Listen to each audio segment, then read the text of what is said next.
Kilatan cahaya, impuls listrik super cepat, semuanya gemerlapan.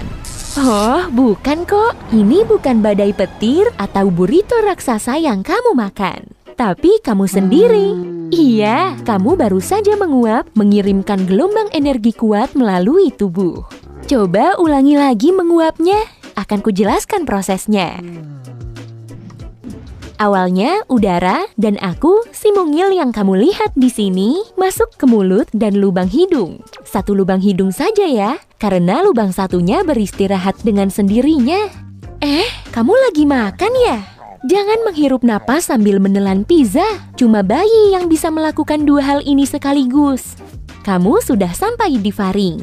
Disinilah udara dan makanan bercampur. Saluran ini panjangnya sekitar 12,5 cm dan berfungsi sebagai pemilah. Nah, kalau yang ini namanya epiglotis. Di organ ini, kami berpisah dengan makanan. Epiglotis mengarahkan makanan agar melewati saluran pencernaan menuju esofagus. Sementara kami menuju ke laring, lalu ke trakea, dan akhirnya sampai di kedua bronkus. Selanjutnya, bronkus mengarahkan kami ke paru-paru kanan dan kiri. Oke, kami belok kiri. Siap-siap, jalannya mulai bergelombang. Hei, awas ada dinding. Kami bisa-bisa menabraknya. Hehehe, tidak kok. Kami berjalan melewati salah satu cabang. Dan dengan manuver mulus, kami berhasil sampai di alveolus paru-paru kiri. Organ ini berupa kantong udara kecil yang jumlahnya jutaan. Kemudian, udara memenuhi seluruh alveoli. Dari sinilah perjalanan kami benar-benar dimulai. Molekul oksigen menekan dinding alveoli dan masuk ke aliran darah.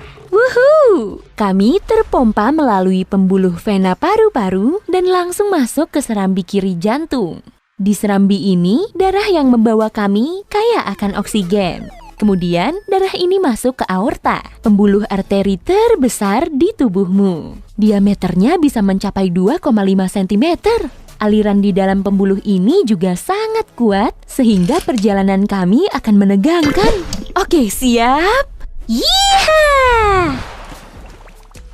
Phew!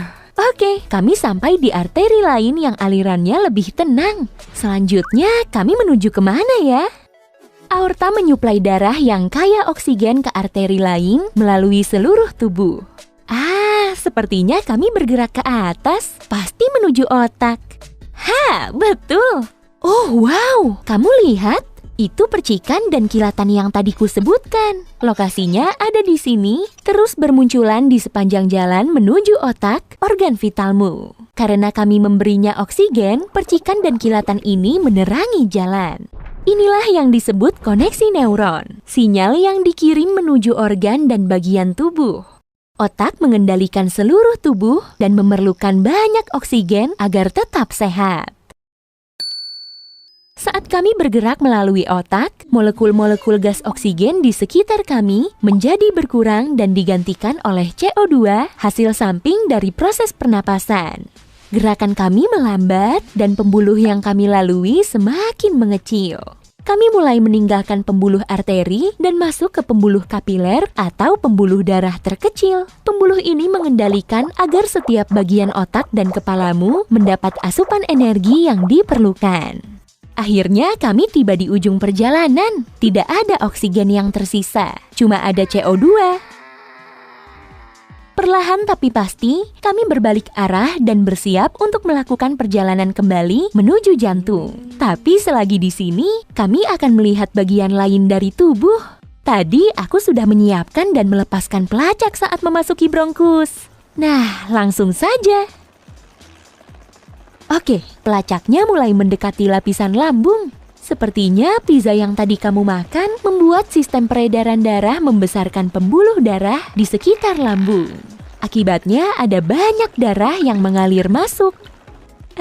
Kenapa? Kamu tersipu ya? Bisa kulihat dari sini loh, karena saat kamu tersipu, lapisan lambungmu juga akan memerah.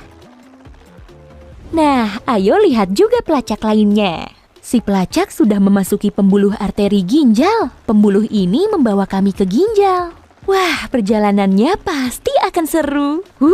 Semuanya berguncang. Artinya, zat-zat racun sedang dibuang dari pembuluh ini. Ginjal merupakan pusat pembersih tubuh. Organ ini memasukkan darah dari luar, menyaringnya, dan mengalirkan darah bersih kembali ke jantung. Sedangkan limbahnya dibuang. Guncangannya terus menguat. Sepertinya pelacakku terdeteksi sebagai penyusup. Oh, ternyata semua darahnya tidak bersih. Aduh, sinyalnya hilang. Untung aku tak di sini sendirian. Nah, kami masih bergerak perlahan dan pelacak pertamaku bergerak dari lambung melalui sistem pencernaan menuju hati. Hati termasuk organ yang luar biasa loh. Organ ini menjalankan sekitar 500 fungsi yang sebagian besarnya belum benar-benar diketahui. Hati juga bisa tumbuh kembali dengan sendirinya, bahkan jika ukurannya tinggal 1/4 kalinya. Tenang saja, hatimu baik-baik saja kok. Pelacakku memasuki hati, lalu keluar. Wah, kok gambarnya hilang? Mungkin hati tidak menyukai pelacakku. Akhirnya kami bisa mempercepat perjalanan dan memasuki pembuluh darah menuju jantung. Di dalamnya mengandung banyak CO2. Arusnya semakin kencang hanya dalam hitungan detik. Pegangan kuat-kuat. Phew. Luncuran roller coaster terakhir dan kini kami bergerak naik secara mulus. Sebentar lagi kami akan sampai ke jantung lagi. Nah, kali ini jantung sebelah kanan. Dari serambi kanan, kami dipompa masuk ke bilik kanan, lalu berhenti sebentar.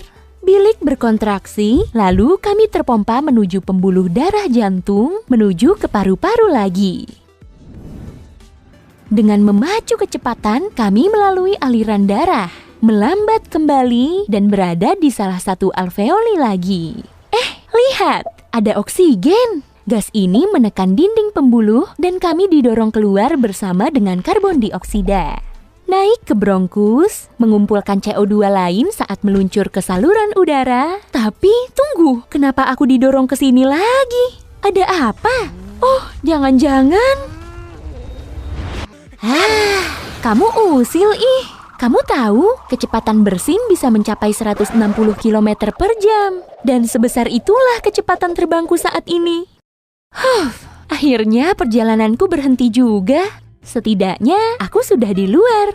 Hei, kamu di mana? Mau main petak umpet ya? Sudah pasti aku akan menemukanmu. Kamu sudah bersin sembarangan. Tunggu saja pembalasanku.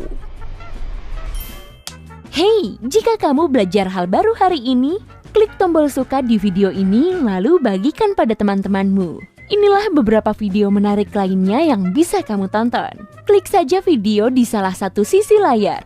Dan ingat, tetaplah di sisi terang kehidupan.